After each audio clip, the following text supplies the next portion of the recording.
And our final question is on log inequalities. This time we have a log inequality in which we have a log on the left and a log on the right, and they're the same base. So if our logarithms are the same base on each side, we know that our arguments have to stay in the same relationship. So we eliminate the log base 7. So that means our 6x minus 11 has to be less than or equal to our 4x plus 3. This argument must be smaller than this argument for the exponent for this whole expression to be smaller than the exponent on this. So that's our reasoning. Now we're going to come back and finish our solving. So we're going to subtract 4x, which gives us a 2x. I'm going to add 11, which is going to be a 14, which means x has to be smaller than or equal to a 7. So we know that, I'm going to just graph this first. We know we need numbers that are less than or equal to a positive 7. But we also learned that we got to be careful with our arguments of logarithms if they contain a variable.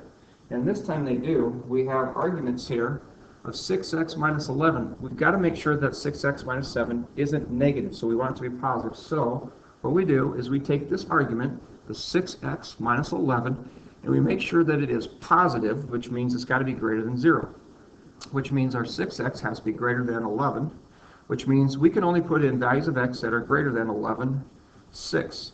So we have a limitation that's showing up here for this argument right here. That argument cannot accept values that are not greater than or equal to 11, 6. Well, that is approximately, or if we wrote it as a mixed number, that would be 1 and 5, 6. So I know I got to stop at least at 1 and 5, 6 on this number line. But that's not the only argument that we have. We have a second argument that we have to meet the requirements as well. This argument, 4x plus 3, has to be greater than 0. Otherwise, it'll be undefined, which means 4x has to be greater than a negative 3, which means x has to be greater than a negative 3/4. Well, with this one, it's going to be limiting us to taking values that are greater than a negative 3/4.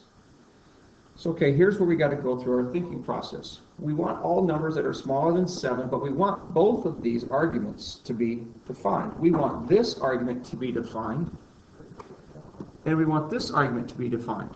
Well, I got to stop then at this 1 and 5, 6, or at 11, 6, because if we use any of these numbers down in this side, this argument back here is going to be undefined, and we can't use them. So, in essence, my number line is now filled in, and that's all we needed for the number line, but you were asked to write them in interval notation.